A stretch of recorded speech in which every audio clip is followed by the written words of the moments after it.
الحمد لله نحمده ونستغفره ونؤمن به ونتوكل عليه ونعوذ بالله من شرور أنفسنا ومن سيئات أعمالنا من يهده الله فلا مضل له ومن يضلله فلا هادي له ونشهد أن لا إله إلا الله ونشهد أن لا إله إلا الله ونشهد أن لا إله إلا الله وحده لا شريك له ونشهد أن سيدنا وسندنا وحبيبنا ومولانا ومأوانا وملجانا محمدا عبده ورسوله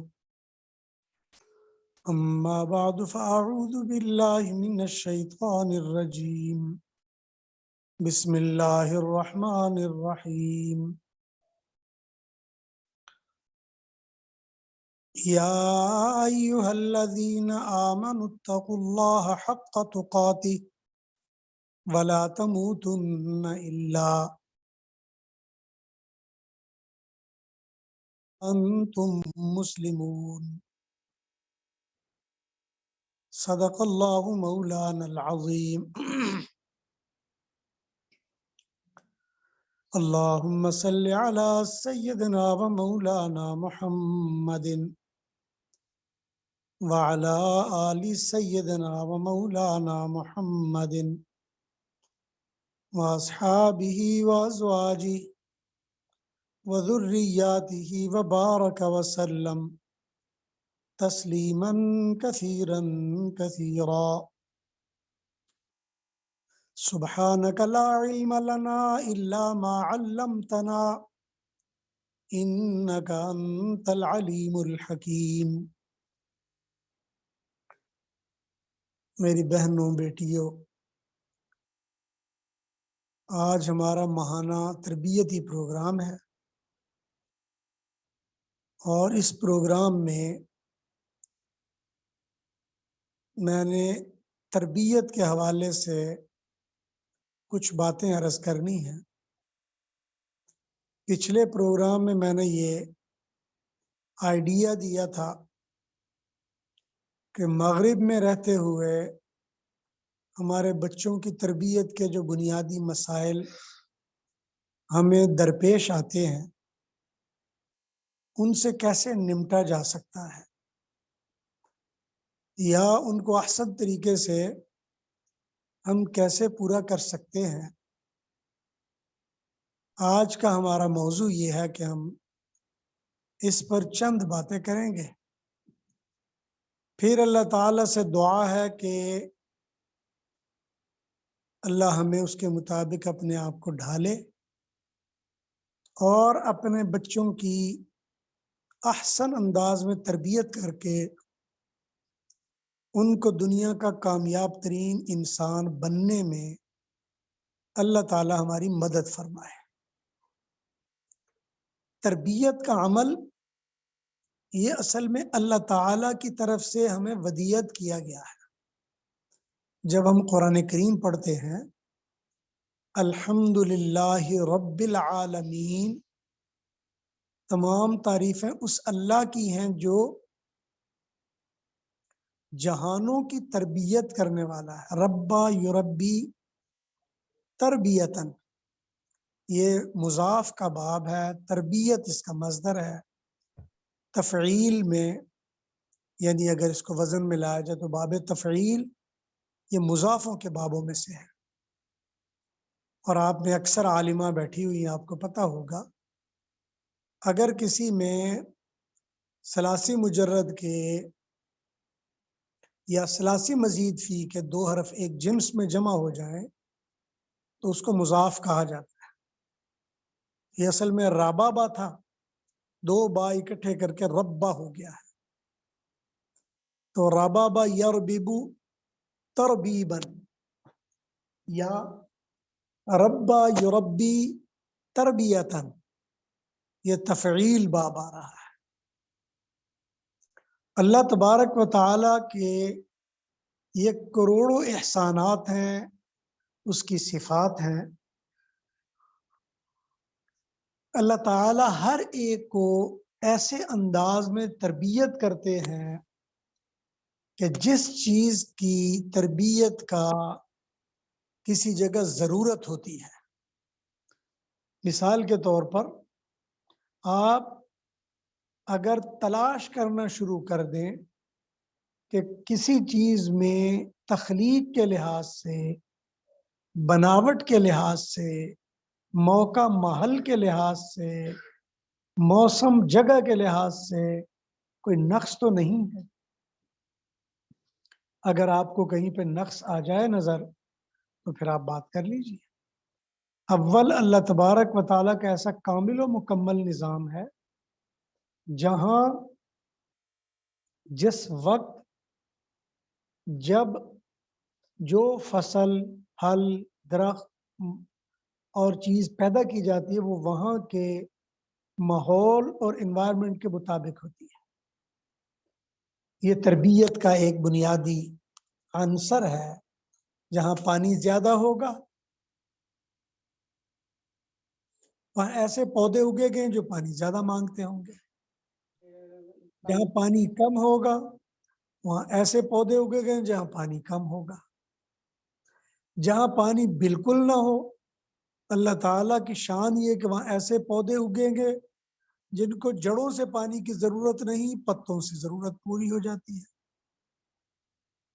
قرآن کریم میں اللہ تبارک و تعالیٰ نے فرمایا کہ کبھی کبھی اللہ تعالیٰ بارش برساتے ہیں اور پانی پورا کر دیتے ہیں، اور کبھی کبھی فطل، یعنی کبھی تل اصل میں اس کو کہا جاتا ہے جو ہوا میں نمی کا تناسب ہے، اس کو تلن کہا جاتا ہے۔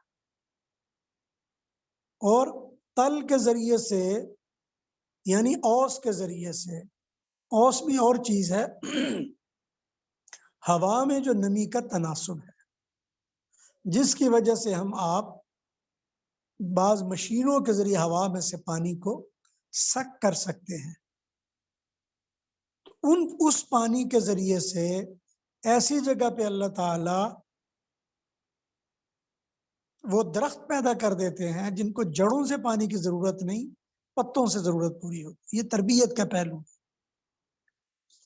اللہ تبارک و تعالیٰ کے بعد تربیت کا عمل انبیاء کے پاس آتا ہے۔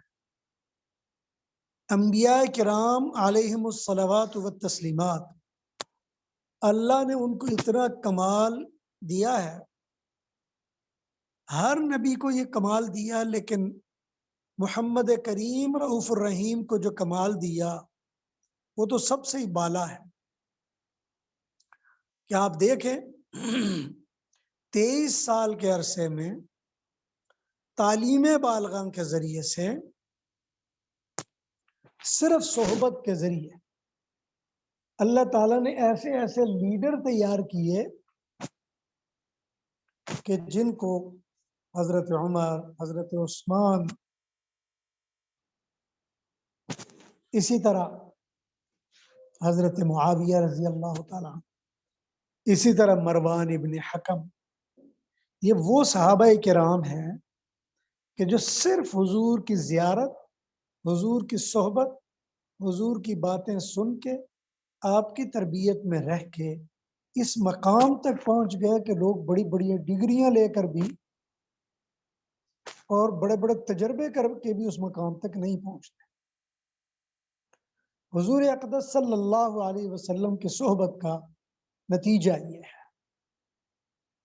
ہمارے لیے نمونہ ہے، فرمایا لقد کان لکم فی رسول اللہ اسوۃ حسنہ لمن کان یرجو اللہ والیوم الآخر۔ نبی علیہ السلام کی زندگی میں تمہارے لیے اللہ نے اسوہ حسنہ رکھا ہے۔ نبی صلی اللہ علیہ وسلم کا جو تربیت کا انداز ہے، کچھ باتیں میں وہ آپ کے ساتھ شیئر کروں گا اور کوشش کروں گا کہ ہمارے لیے اس پہ عمل کرنا آسان ہو جائے۔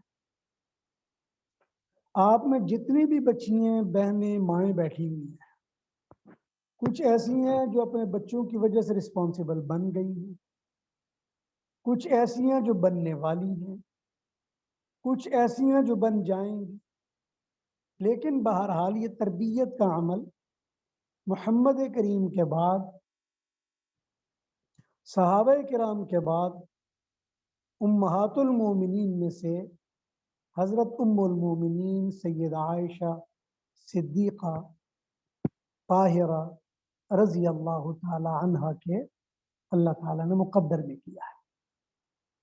اللہ تعالیٰ نے آپ کو ایسی ماں بنایا کہ صحابہ کرام عمر میں آپ سے بڑے، وہ آپ سے چھوٹے، وہ بھی آپ سے آ کے سیکھتے ہیں۔ پھر آپ کو اللہ نے کردار ایسا دیا کہ حضور اقدس صلی اللہ علیہ وسلم جب اس دنیا سے رخصت ہوئے تو آپ اس وقت جوانی کی عمر میں، لیکن جوانی کی عمر کے باوجود فوت ہونے تک مورخین آپ کے بارے میں ایک جملہ ایسا نقل نہیں کر سکتے کہ جس سے آپ کے بارے میں ناموضوع بات کہی جا سکتی۔ اللہ نے ایسا عظیم الشان ماؤں والا کردار آپ کو دیا ہے۔ حضرت ابوبکر صدیق رضی اللہ تعالی عنہ کبھی کبھی فرمایا کرتے تھے کہ میرا بھی عجیب حال ہے، جب میں باہر نکلتا ہوں یا گھر جاتا ہوں تو سوچتا ہوں بیٹی ہے، جب سامنے آتی سوچتا ہوں یہ تو میری ماں ہے، کیونکہ اللہ تعالیٰ نے قرآن کریم میں فرمایا وَأَزْوَاجُهُ أُمَّهَاتُهُمْ، حضور کی بیویاں وہ تو امت کی مائیں ہیں۔ ہماری اپنی ماؤں کے بارے میں تو شک شبہ ہو سکتا ہے، کیونکہ ہو سکتا ہے بعض بچے ایسے ہوتے ہیں جن کو ماؤں نے لے پالک بنا لیا ہوتا، بچوں کو پتہ ہی نہیں ہوتا، خاندان کو پتہ ہی نہیں ہوتا، اور وہ تربیت کے بڑے ہو جاتے ہیں۔ لیکن جس کے بارے میں اللہ تعالیٰ نص قطعی میں وَأَزْوَاجُهُ أُمَّهَاتُهُمْ، ان کی بیویاں تمہاری ماں، اس میں تو شک ہی نہیں ہو سکتا۔ لہٰذا ماں کا سب سے بنیادی کردار کیا ہے؟ وہ ہے تربیت۔ اگر مائیں اپنے بچوں کی تربیت شروع کر دیں تو امت کی پستی میں جا نہیں سکتی۔ یہ میری بات آپ نوٹ کر لیجئے، جہاں بھی ہیں، جس بھی ماحول میں ہیں، میں یہ کسی کونے میں بیٹھ کر بات نہیں کر رہا، آدھی سے زیادہ دنیا میں گھوما ہوا ہوں، مختلف سویلائزیشنز کا میں نے مطالعہ کیا ہے، میں نے مختلف دنیا کے فلسفے پڑھے ہیں، اور میں یہ بات علی وجہ البصیرت اپنے یعنی یقینی بنیاد پر کہتا ہوں کہ اگر مائیں اپنے بچوں کی صحیح معنوں میں تربیت کر دیں تو امت کبھی پستی کی طرف جا نہیں سکتی۔ افسوس یہ ہے کہ آج تربیت کا عمل وہ ہمارے ہاتھوں سے نکل گیا ہے۔ اساتذہ ہیں، ان کی اپنی تربیت نہیں، وہ آگے تربیت نہیں کر سکتے۔ بہنیں ہیں، ان کی اپنی تربیت نہیں، بھائیوں کی تربیت نہیں کر سکتے۔ بیٹیاں ہیں، ان کی اپنی تربیت نہیں، ماں باپ کی تربیت نہیں کر سکتی۔ مائیں ہیں، ان کی اپنی تربیت نہیں، اولادوں کی تربیت نہیں کر سکتی۔ اور اسی طرح بہو ہے، اپنی تربیت نہیں، وہ دوسروں کی تربیت نہیں کر سکتی۔ ساسیں ہیں، ان کی اپنی تربیت نہیں، دوسروں کی تربیت نہیں کر سکتی۔ معلمات ہیں، ان کی اپنی تربیت نہیں، دوسروں کی تربیت نہیں کر سکتی۔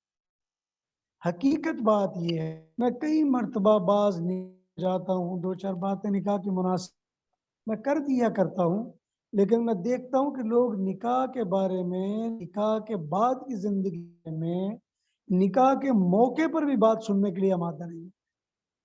لیکن ہوتا کیا ہے، آج ہی میں ایک گھر گیا تو بچی تھے کسی جگہ میں جب ملا تو اس نے اپنی سٹوری سناتے ہوئے رو رہی، اور رو کیا رہی تھی؟ اللہ نے حسن دیا، جوانی دی، مال دیا، تعلیم دی، خاندان دیا، لیکن کہنے لگی جب نکاح ہوا تو بڑی مشکل سے 1.5 مہینے نکاح چلا اور طلاق۔ وجہ کیا بنی؟ تربیت نہیں ہے۔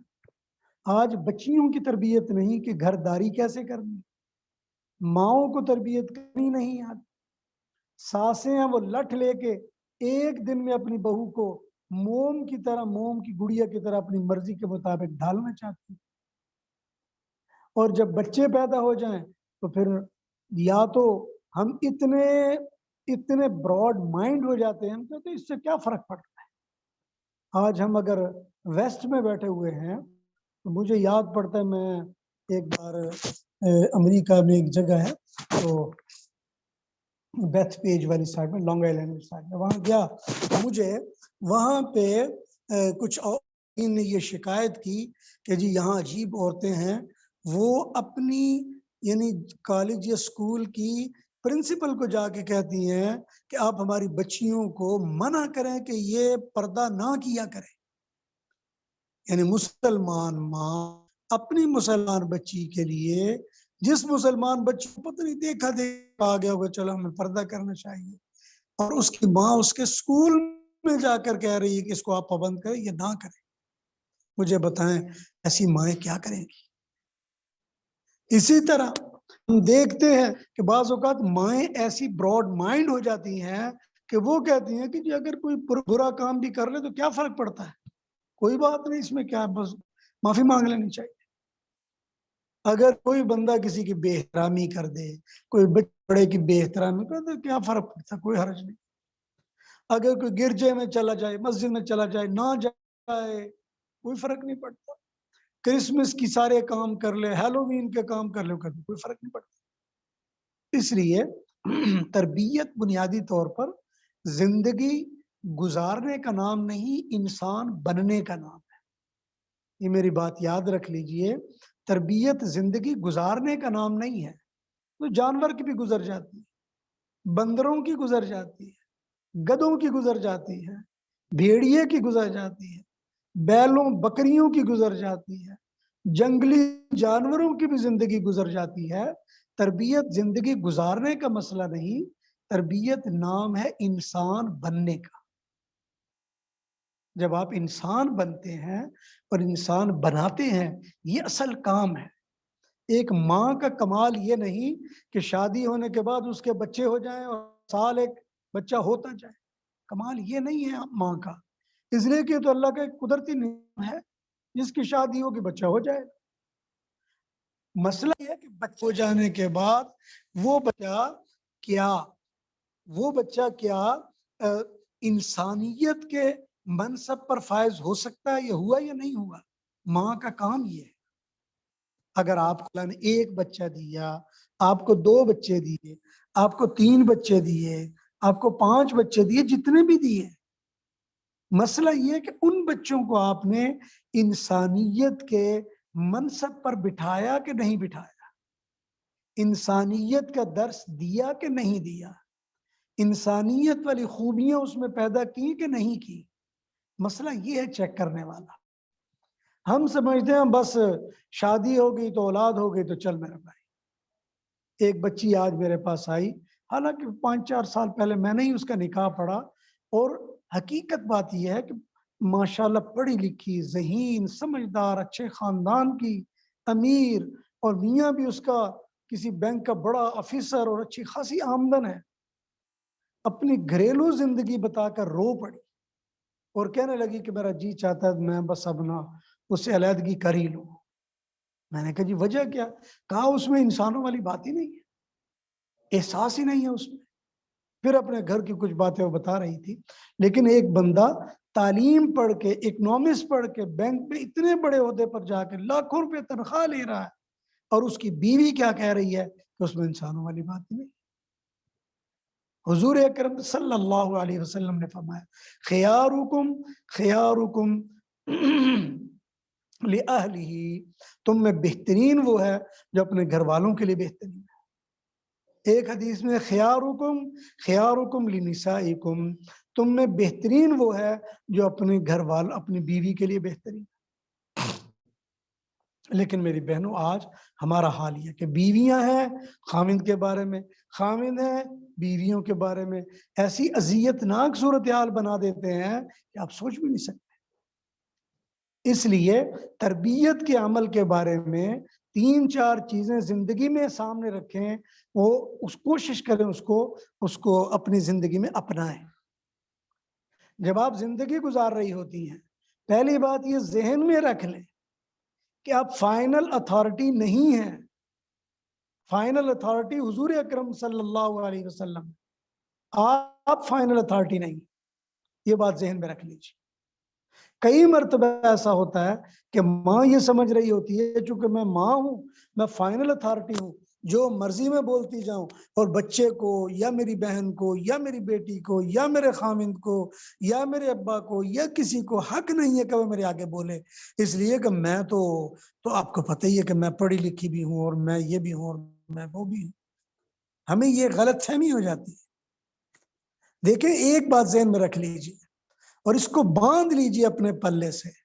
حضور اکرم صلی اللہ علیہ وسلم جو تربیت کے شاہکار کے دنیا میں سب سے بڑے ضرب المثل اور آئیڈیل چیز تھے، ان کے بارے میں بھی اللہ نے فرمایا وما علی الرسول الا البلاغ المبین. رسول کا کام یہ ہے کہ لوگوں تک بات کو کھول کر پہنچا دے، بس منوانا آپ کا کام نہیں ہے. فرمایا لست علیہم بمسیطر، آپ کو ان پر مسلط نہیں کیا گیا کہ آپ نے منوانا ہے. میری بہنوں، بچیوں، بیٹیوں، یہ ذہن میں رکھ لیجئے، آپ نے پہنچانی ہے بات، منوانی نہیں. یہ بات لکھ لیجئے، آپ نے پہنچانی ہے اور منوانی نہیں. لیکن پہنچانے کا مطلب یہ بھی نہیں بس ایک بار کہہ دیا اور چل میرے بھائی. انسان کو بار بار بات کرتا ہے، بار بار بات کرتا ہے، لیکن موقع محل کی مناسبت سے خبتی نہیں بن جاتے. بعض عورتیں ہوتی ہیں جب بار بار بات کر رہی ہیں سمجھتے ہیں خبتی بن جاؤں، ادھر آیا تو یہی بات، ادھر آیا تو وہی بات، ادھر آیا تو وہی بات، ادھر آیا تو وہی بات. یہ خبتی پنا ہے. پہنچانے کا مطلب یہ ہے کہ موقع محل کی مناسبت سے دیکھ کر اس کو وہی بات دوبارہ کہہ دی جائے، اور اس کے ساتھ یہ نہ کہ میں نے پہلے بھی آپ کو کہا پھر آپ ایسے ہی کر رہے ہو، یہ نہ کہیں. اس لیے کہ جس طرح آپ بھول سکتی ہیں، جس کی تربیت کرنی وہ بھول سکتا ہے. آپ کی عادت ہونی چاہیے کہ آپ نے جب ایک بات کہی ہے تو اب دوسری مرتبہ کہنے کے لیے کم از کم 1 سے 2 دن کا وقفہ رکھیں، پھر دوبارہ کہنے کے لیے 2 سے 3 دن کا وقفہ رکھیں. لیکن آپ یہ عمل جاری رکھیں، کبھی 2 دن کا وقفہ، کبھی 3 دن کا، کبھی 4 دن کا وقفہ. آپ ایسے انداز میں کہیں، لیکن یہ نہ کریں کہ اس کو کہیں میں نے اتنی بار تمہیں کہا ہے، 100 بار تمہیں پہلے کہہ چکا، 20 بار تمہیں یہ کہا ہے، ہر بار تمہیں یوں کہتے ہیں، تم ایسے ڈھیٹ اور سنتے ہی نہیں. ایسا نہ کریں. ماؤں کا کام یہ ہے نہیں، یہ تو نبی کا بھی کام نہیں ہے کہ جب وہ بار بار بات کہیں لوگ نہ مانے اور نبی آگے سے جھاڑنا شروع کر دیں، تو ان کا بھی کام نہیں ہے. نبی علیہ السلام کی تربیت کا انداز ہے کہ بار بار کہہ رہے ہیں، ایسے انداز میں کہہ رہے ہیں کہ کوئی تاریخ میں آپ مجھے مثال نہیں بتا سکتے کہ کسی مشرک نے، کسی اپنے نے، کسی پرائے نے آ کر یہ کہا ہو یا تاریخ میں یہ روایت نقل کی گئی ہو کہ آپ نے تو ہمیں کہہ کہہ کے پاگل ہی کر دیا ہے، آپ ہمیں کہہ کہہ کے پاگل ہی بنا چکے. حالانکہ حضور اکرم صلی اللہ علیہ وسلم خود فرماتے ہیں میں نے ایک ایک آدمی کو بعض اوقات 100 مرتبہ بھی کہا، لیکن کوئی بندہ یہ نہیں کہہ سکتا کہ جی مجھے اتنی بار کہا کہ میں تنگ پڑ گیا. اس لیے حضور کا انداز یہ ہے کہ بات کہو لیکن پہلا حوالہ نہ دو، میں نے 2 دن پہلے بھی تو تمہیں کہا تھا نا، بس آپ پہلے کو بھول جائیں. وجہ یہ کہ آپ نے جب اللہ سے اجر لینا ہے تو آپ کیوں اس کا تذکرہ کرتے ہیں؟ جو چلی گئی بات اللہ سے اجر مل گیا. گویا آج آپ جب کریں تو سمجھیں کہ اب کر رہے ہیں، جب 2 دن کے بعد آپ کریں تو سمجھیں بس میں اب کر رہے ہیں، پہلے کی نہیں ہے، تاکہ بچے میں اریٹیشن پیدا نہ ہو. جب آپ یہ ساتھ میں بات کہیں گے آپ کو میں نے اتنی بار کا آپ کو سمجھ نہیں آتی، تو بچہ یہ سمجھے گا کہ اس کا مطلب مجھے اریٹیٹ کر رہے ہیں، وہ ڈھیٹ پنے کی طرف جائے گا. ہمیشہ یاد رکھیے جب آپ بچے کی تربیت کے دوران سابقہ حوالہ دے کر بات کریں گی تو اس کا نیگیٹو ایفیکٹ یہ ہوگا کہ بچے میں ڈھیٹ پنا آئے گا، اور بچہ اندر اندر میں یہ طے کرے گا اچھا جو ہوتا تو پھر کر لو، میں نہیں کرتا. بچی ہوگی تو کہ اچھا میں یہی کروں گی، جو مرضی ہو جائے کر لو. اس لیے پہلی بات یہ یاد رکھیں آپ نے بچوں کو بار بار کہنا ہے، اور جب کہنا ہے تو پچھلی بار کا تذکرہ نہیں کرنا. اور یہ نہیں ہے کہ 2-3 بار کہہ کے پھر چھوڑ بھی دینا ہے۔ ذمہ داری ماں کی تربیت ہے، تو یہ جب تک بچہ لائن پہ نہ آ جائے آپ نے کہنا ہے، اور انداز بدل بدل کر کہنا ہے۔ پھر کئی مرتبہ مثلاً آج آپ نے کہا، ہو سکتا ہے گھنٹے کے بعد وہ پھر وہی کام آپ کے سامنے کر رہا ہوں، آپ نے پرواہ نہیں کرنی۔ ماں کا حوصلہ اتنا بڑا ہونا چاہیے کہ ماں کے حوصلے کی وجہ سے بچہ حوصلے کو دیکھ کر شکست کھا جائے۔ ماں کا حوصلہ اتنا بڑا ہونا چاہیے، اس لیے ماں کو چھوٹا حوصلہ نہیں ہونا چاہیے۔ افسوس یہ کہ آج ہماری جو جدید تعلیم ہے وہ ہمیں بے حوصلہ کر دیتی ہے۔ تعلیم کا تعلق ڈگریوں سے نہیں ہوتا، یہ بات یاد رکھ لیجئے۔ یہاں میری مخاطب اس وقت عالمات بھی ہیں اور دوسری عورتیں بھی ہیں اور بہنیں بھی ہیں۔ تعلیم کا تعلق کسی ڈگری سے نہیں، تعلیم کا تعلق تربیت سے ہے۔ ہو سکتا ہے ایک ماں ایسی ہو، ایک بہن اور بیٹی ایسی جس کے پاس ڈگری نہ ہو لیکن تربیت بہت اچھی ہو سکتا ہے کوئی ماں ایسی ہو جس کے پاس ڈگریاں تو بہت ہوں لیکن تربیت کے لحاظ سے وہ زیرو ہو۔ تو اس لیے میری بہنوں، اپنے اندر پہلا اصول یہ رکھ لیں کہ آپ نے بار بار کہنا ہے، اور پہلا سابقہ تذکرہ نہیں کرنا، کہتے وقت ٹیز نہیں کرنا، تنقید نہیں کرنی، پازیٹیو انداز میں بات کرنی ہے، اور یہ نہیں کہنا تم بڑی کند ذہن ہو، میرا بیٹا تو بڑا کند ذہن ہے، بیٹا ڈفر ہے، اس کو سمجھ نہیں آتی، یہ تو ڈھیٹ ہے، یہ تو مانتا نہیں۔ آپ نے یہ الفاظ نہیں کہنے۔ حضور اکرم صلی اللہ علیہ وسلم حضرت انس رضی اللہ تعالیٰ عنہ فرماتے ہیں، اور حضرت انس نے ایک لمبا عرصہ حضور کے ساتھ گزارا۔ حضرت انس فرماتے ہیں کہ حضور علیہ السلام نے مجھے کبھی نہیں جھڑکا، حالانکہ میں الٹے سیدھے کام بھی کرتا تھا۔ حضرت عبداللہ ابن مسعود رضی اللہ تعالیٰ عنہ آپ کی تربیت میں رہے، کئی ایسی غلطیاں بھی کرتے تھے لیکن کبھی جھڑکا نہیں ہے۔ حضرت عبداللہ ابن مسعود رضی اللہ تعالیٰ عنہ ایک روایت بیان کرتے ہیں، فرمایا حضور صلی اللہ علیہ وسلم نے وہ جو اونٹ کا اوپر رکھنے والا پلان ہوتا تھا جس کے اوپر بیٹھتے ہیں، کجاوا بھی کہتے ہیں، پلان بھی کہتے ہیں، اور بھی کئی نام ہوتے ہیں اس کے، اونٹ کے اوپر رکھ کے لکڑی کا تو اس کے اوپر سواری بھی کرتے ہیں، سامان بھی رکھتے ہیں، تو وہ بنوانے کے لیے حضور صلی اللہ علیہ وسلم نے کہا یار یہ نا میرے لیے بنوا دو۔ اب حضرت عبداللہ ابن مسعود رضی اللہ تعالیٰ عنہ کو پتا ہے، خود فرماتے ہیں مجھے پتا تھا حضور کو کس قسم کا پسند ہے، لیکن کہنے لگے جب وہ بنانے والا آیا تو میں نے اپنے تھوڑا سا شوق اس میں ڈالا، میں نے کہا چلو حضور کو ذرا ایسا ہو تو زیادہ اچھا لگے گا، وہ کہتے میں نے ویسا کہہ دیا۔ وہ 2-4 دن کے بعد بندہ بنا کے لے آیا۔ جب بنا کے لے آیا تو حضرت عبداللہ بن مسعود رضی اللہ تعالیٰ عنہ فرماتے ہیں کہ اس وقت میں جب آیا تو سارے لوگ بیٹھے ہوئے تھے، پلان بھی ادھر پڑا تھا، حضور بھی خاموش تھے۔ کہنے لگے میں ماحول دیکھ کے سمجھ گیا کہ اب میری ایسی تیسی پھرے گی، کیونکہ غلطی تو میری ہے، حضور صلی اللہ علیہ وسلم کو تو پسند نہیں آنا تھا، اور میں نے تو مطلب ٹیسٹ چینج کرنے کے لیے یہ کیا تھا۔ کہنے لگے تھوڑی دیر گزر گئی، سب بیٹھے رہے، چلے گئے، باتیں ہوتی رہیں، پلان ادھر پڑا رہا، بندہ بھی ادھر بیٹھا رہا۔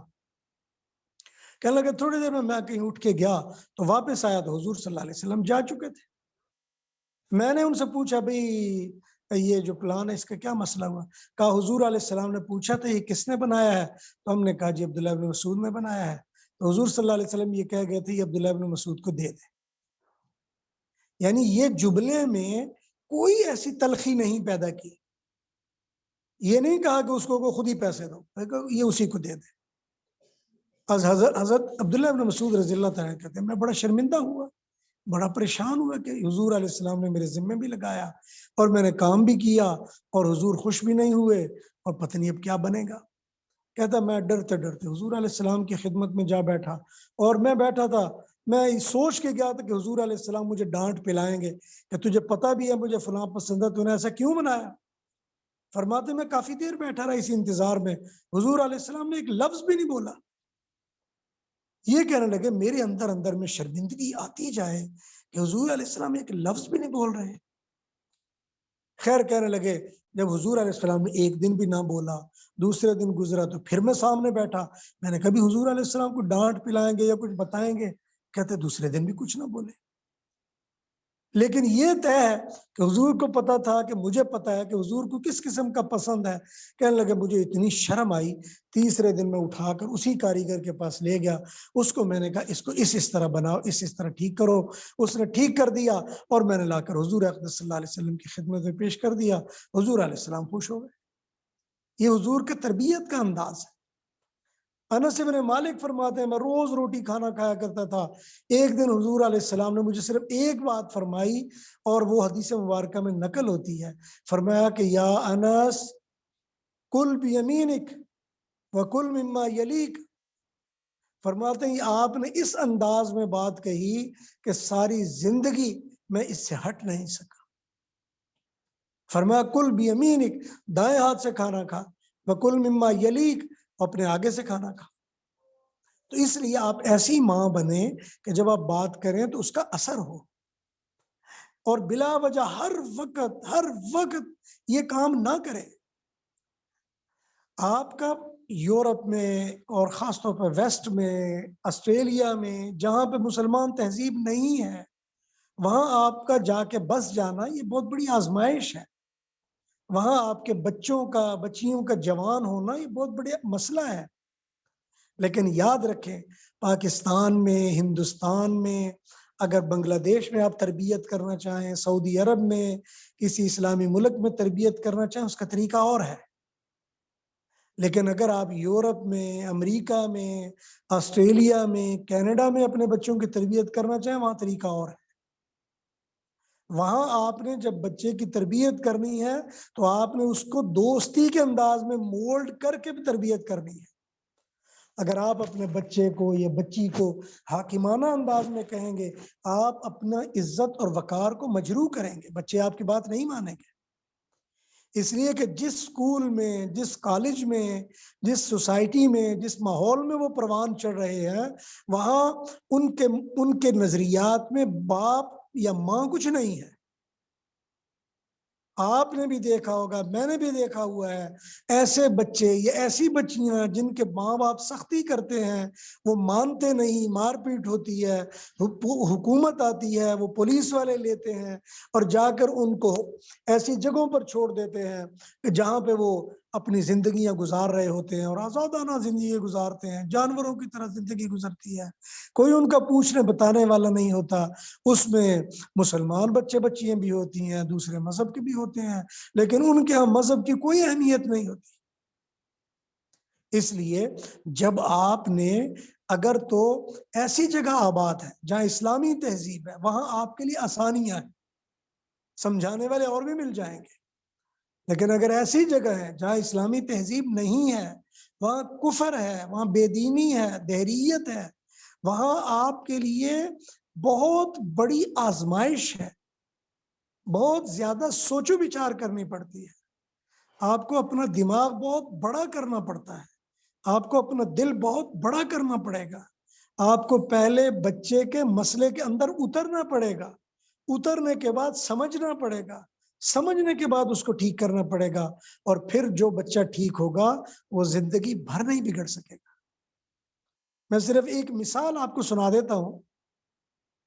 امریکہ میں ایک جگہ پہ میں مدرس وغیرہ دیا کرتا تھا، تو مجھے 2-4 درسوں کے بعد وہاں کے لوگوں نے سمجھا کہ ان کی باتیں ذرا بچوں کے لیے بڑی سائنٹیفک انداز میں ہوتی ہیں تو اچھی ہوں گی.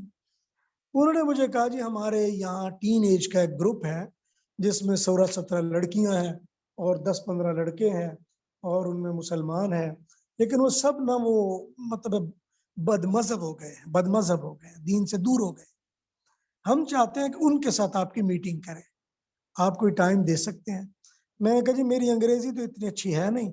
ظاہر بات ہے ایک پاکستان کا بندہ ہو، پھر اس نے انگریزی بھی ایسی پڑھی ہو، ہمارے اسکولوں میں پڑھائیاں بھی ایسی ہوتی ہیں، تو دال دپاڑ کر لوں گا. کوئی بندہ ایسا ساتھ بیٹھ جائے، اگر بات نہ سمجھ میں آئے تو پھر ان کو سمجھا دیجیے. لیکن میں نے دیکھا کہ جو وہاں کی پیدائش ہے وہ بات کو سمجھنا چاہتی ہے، بات کی تہ تک اتریں گے، وہ آپ سے آرگیو کریں گے، لیکن جب سمجھ جائیں گے پھر وہ وہاں سے ہٹیں گے نہیں. یہ خوبی ہے ان نوجوانوں کی، بچوں بچیوں کی جو ویسٹ میں آباد ہوتے ہیں، وہاں کے ماحول اور کلچر کو دیکھتے ہیں. خیر 2-4-10 دن کے بعد ایک پروگرام طے ہوا. اب جب میں گیا تو میں حیران، ادھر لڑکیوں کا ٹبر، وہ ایک پورا مجموعہ بیٹھا ہوا ہے، لڑکوں کا مجموعہ بیٹھا ہوا ہے، اور نہ کسی کے سر پہ دوپٹہ، اور عجیب عجیب ماحول. میں خود ہی زندگی میں پہلی بار میں پریشان ادھر بیٹھ گیا.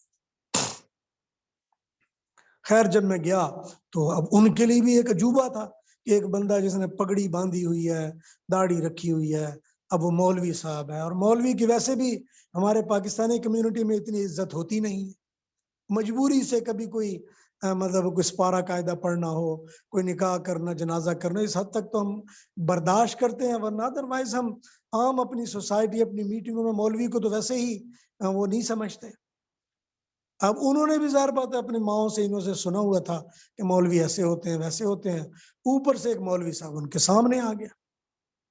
خیر وہ جیسے نوجوانوں کے طریقے ہوتے ہیں، ایک دوسرے کو اشارے کر کر کے، تو وہ مطلب ہے وہ گاسپنگ کر کر کے، تو وہ ایک دوسرے کو ہنسا رہے تھے.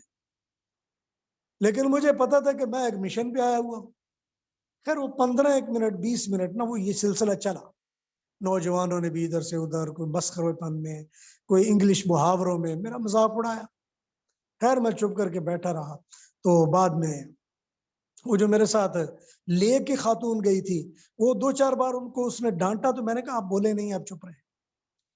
خیر وہ 15 20 25 منٹ کے بعد اس نے وہ جو ان میں سے جو بچیاں آئی ہوئی تھیں، ان میں سے ایک نے کہا کہ جی ہم یہاں کس لیے جمع ہوئے ہیں. یہ اس بچی نے جو بچیوں میں سے آئی ہوئی تھی، انہوں نے کہا کہ ہم یہاں کس لیے جمع ہوئے ہیں.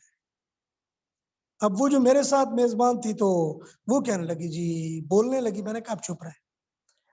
تو میں نے اس کو کہا کہ مجھے تو پتہ نہیں ہم یہاں کیوں جمع ہوئے ہیں، آپ بتائیے ہم یہاں کیوں جمع ہوئے ہیں.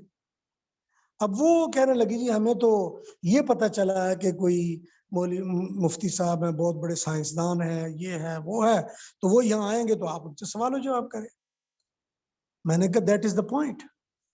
اب آپ کیوں پوچھ رہے یہاں کیوں جمع ہوئے ہیں جب آپ کو پتہ ہے کہ کیوں جمع ہوئے ہیں. اب یہ میرا پہلا ان کے ذہن پر، ان کی عقل پر ہٹ تھا کہ جس نے ان کو ایک بار ہلا دیا کہ ہم مذاق کر رہے تھے اور ہمیں اتنا بھی یاد نہیں کہ ہم یہاں جمع کس لیے ہوئے ہیں، حالانکہ ہمیں پتہ ہے، پھر ہم پوچھ رہے ہیں کیوں جمع ہوئے. خیر وہ ایک دوسرے کو وہ شرمندہ کرنا، تمہیں پتہ ہی ہے، وہ ادھر ادھر کی باتیں ہونے لگی.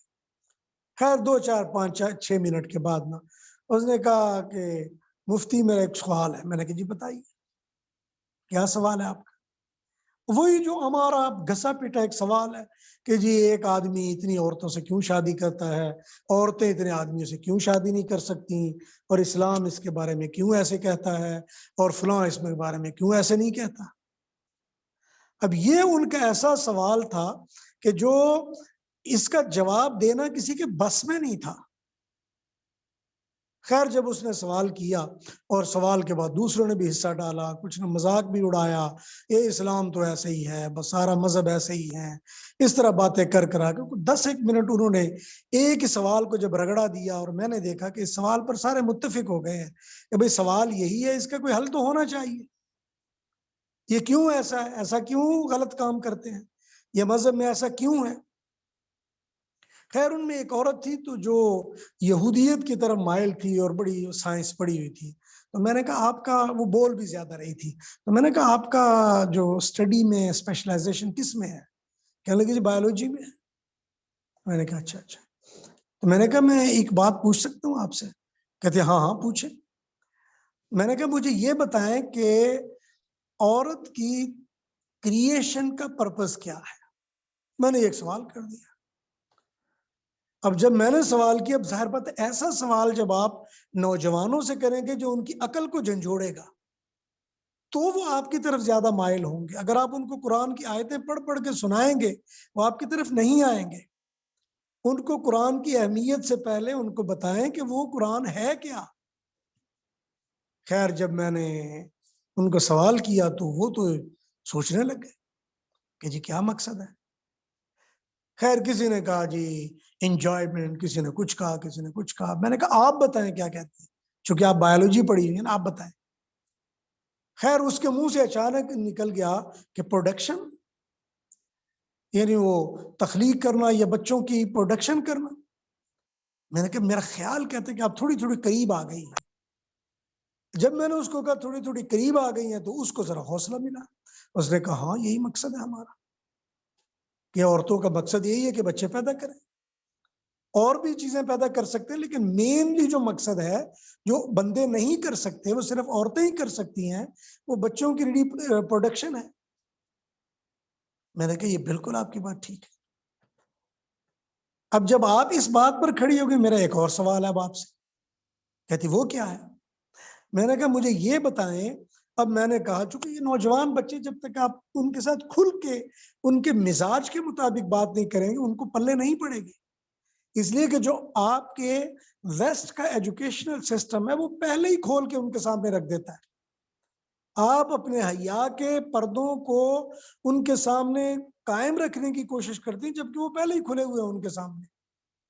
جس ماحول میں جس جگہ پہ وہ رہ رہے ہیں اس لیے ان کے سامنے کھل کے بات کرنا پڑے گا آپ. میں نے ان سے کہا میں نے کہا مجھے ایک بات بتائیں کہ جب کوئی آدمی مطلب اس کا جو مادہ ہے وہ نکلتا ہے تو اس میں ایک وقت میں جو مادہ نکلتا ہے اس میں کتنے سپرم ہوتے ہیں؟ وہ کہنے لگی بلینز. تو میں نے کہا ایک عورت کو حاملہ ہونے کے لیے کتنا وہ ایگ یا وہ کیا چاہیے ہوتے ہیں؟ کہنے لگے صرف ایک.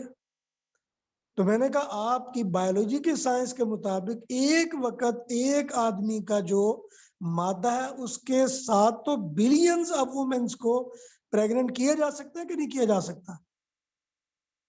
وہ تو کہنے لگی ہاں جی کیا جا سکتا ہے سائنس تو یہی کہتی ہے. میں نے کہا پھر مظلوم آپ ہیں کہ مظلوم ہم ہیں؟ ایک آدمی جو مطلب ایک وقت میں بلینز بچے پیدا کرنے کی صلاحیت رکھتا ہے اور اس کے بچے آپ بعض اوقات پیدا ہی نہیں کر پاتی یا اگر پیدا کرتی بھی ہیں تو ایک آدھ سال کے بعد پیدا کر کے آپ بڑا احسان چڑھا رہی ہیں تو ظلم تو بندے کے ساتھ آپ کر رہی ہیں. جب میں نے یہ سوال کیا تو وہ تو بال پکڑ کے کھینچنے لگ گئی اپنے کہ یہ کیا بات کر دی آپ نے. اب انگلش میں وہ بار بار دوسرے سے لمبے لمبے سانس لیں. میں نے کہا مجھے جواب دیں اس کا.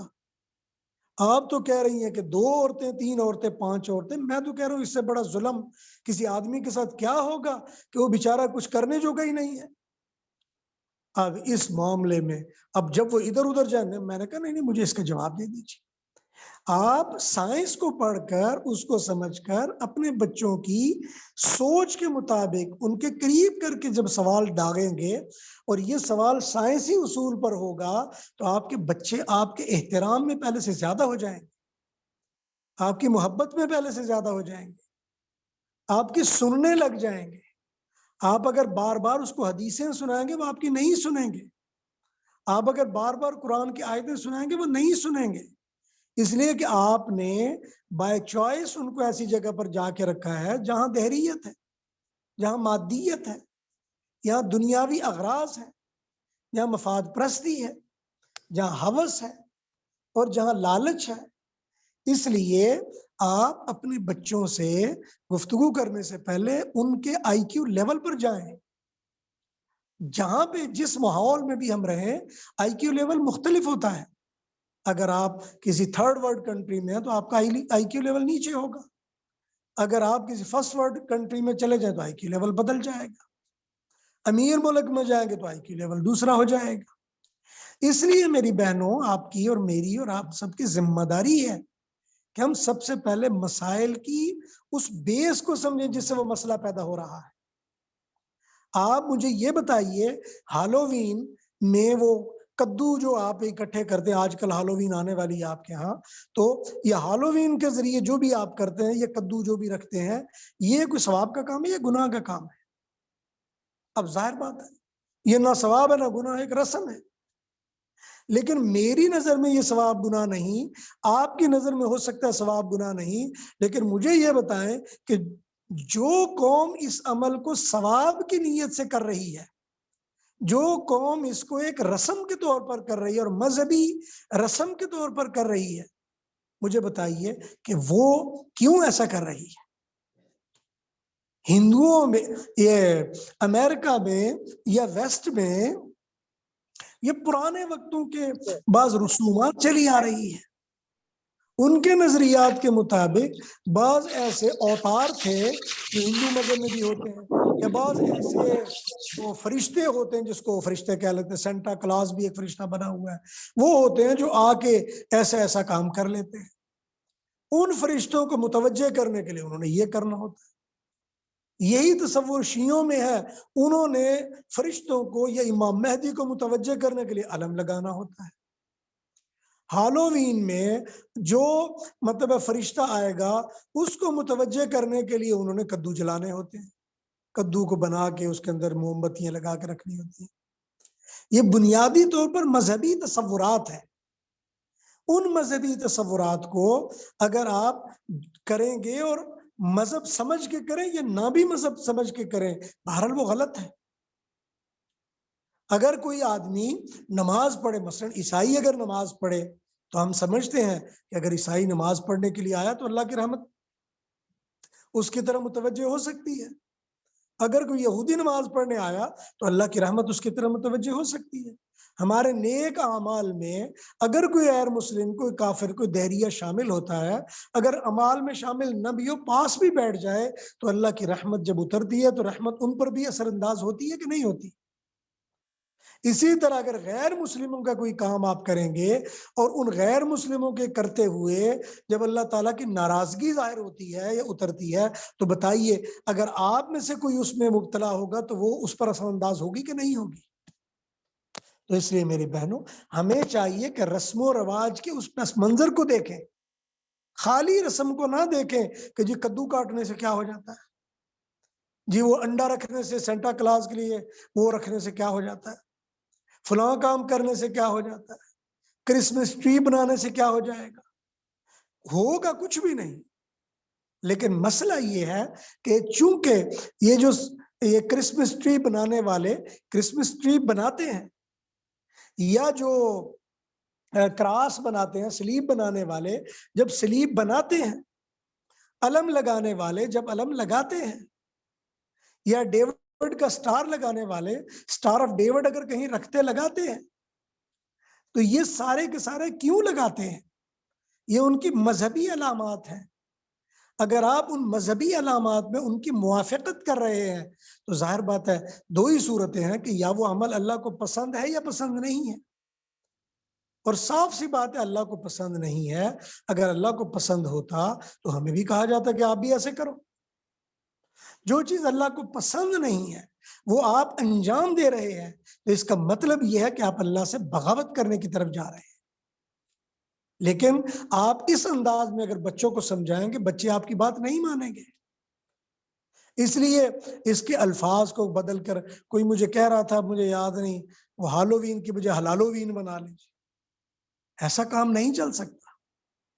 اسی طرح اگر کوئی اور بھی بہت ساری چیزیں، اس وقت بات لمبی ہوتی چلی جائے گی، تو میرا مقصد صرف یہ کہنے کا ہے کہ سب سے پہلے آپ اس کلچر کا مطالعہ کیجیے، آپ بچوں کے ان مسائل کا مطالعہ کیجیے جو ٹین ایج میں ان کو لاحق ہوتے ہیں، اور جو ویسٹ والے اپنی کتابیں میں ان کا سلوشن دے دیتے ہیں اس کا مطالعہ کیجیے۔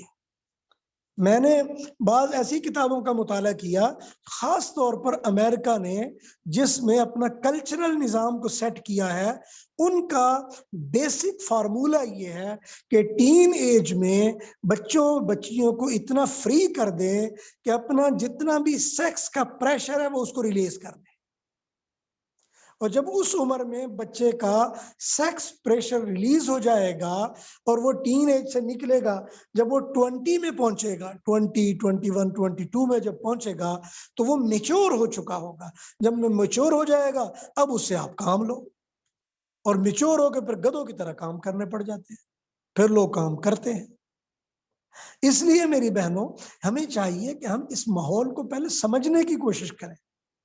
ہو سکتا ہے کسی میری بہن کو میری ان باتوں میں سے کوئی ناگواری بھی ہوئی ہو، لیکن میں معافی چاہتا ہوں، لیکن چونکہ ٹاپک ایسا ہے مجبوراً مجھے کرنا پڑ رہا ہے، ورنہ میرے لیے بھی میرا جو منصب ہے وہ مجھے اس کی اجازت نہیں دیتا کہ میں اتنی کھلی بات آپ کے سامنے کرتا، لیکن مجبوری ہے تربیت کی۔